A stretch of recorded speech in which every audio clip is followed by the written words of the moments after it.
राधा रानी श्री कृष्ण की आराध्य हैं, मतलब श्री कृष्ण जिनकी आराधना करते हैं। राधा रानी श्री कृष्ण की आराध्य हैं और आराधिका भी हैं। मतलब राधा रानी श्री कृष्ण की आराध्य भी हैं, मतलब श्री कृष्ण इनकी आराधना करते हैं, और स्वयं राधा रानी भी कृष्ण की आराधना करती हैं। तो राधा रानी कृष्ण की आराध्य भी हैं और आराधिका भी हैं। ये दोनों एक साथ कैसे? जब दो में प्रेम हो ना, दोनों दोनों के आराधक होते हैं और दोनों दोनों के आराध्य होते हैं। चाहे वो पति पत्नी का प्रेम है, चाहे वो माँ बेटे का प्रेम है, चाहे मित्र का प्रेम, चाहे गुरु शिष्य का प्रेम, चाहे भक्त और भगवान का प्रेम। जहाँ भी प्रेम है तो प्रेम में दोनों ही दोनों के आराध्य होते हैं और दोनों ही दोनों के आराधक हुआ करते हैं। और कहा ना कि परस्पर दो चकोर दो चंदा। तो ये एक तरफा प्रेम नहीं होता, जो आकर्षण है वो दोनों तरफ से होता है, और दोनों ही दोनों के आराधक होते हैं और दोनों ही दोनों के आराध्य हुआ करते हैं। प्रेम में ऐसे ही होता है।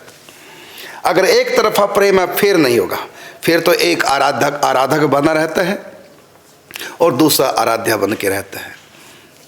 जैसे अक्सर संसार में होता यही है, प्रेम सबको दो तरफ वाला प्रेम आजकल बहुत कम है। जैसे चकोर चंद्रमा से प्रेम करता है लेकिन चंद्रमा चकोर से नहीं करता। मछली पानी से प्रेम करते लेकिन पानी मछली से नहीं करता। भ्रमर फूल से प्रेम करता लेकिन वो फूल भ्रमर से नहीं करता।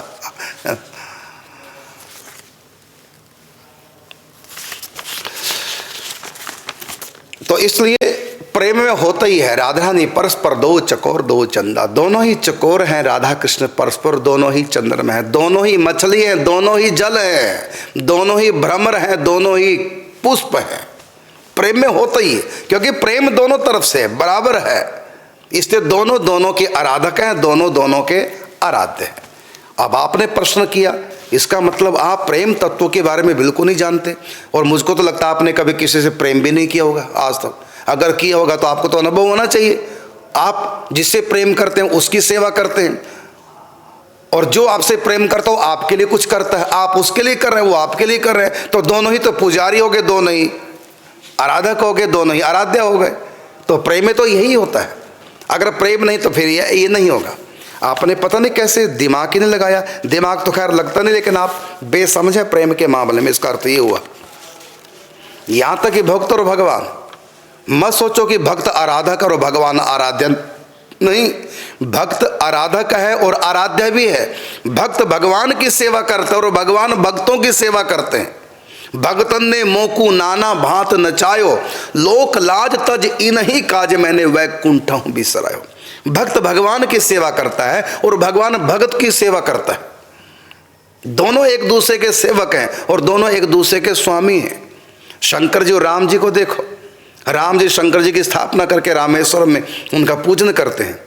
इधर शंकर जी राम नाम जप करते, उनका ध्यान करते हैं। दोनों दोनों के इष्ट हैं, दोनों दोनों के आराधक हैं, दोनों दोनों के आराध्य हैं। और प्रेम में ऐसा ही होता है। और आप कहते हैं कि ये कैसे हो गया? आप बिल्कुल बुद्ध हो इस मामले में।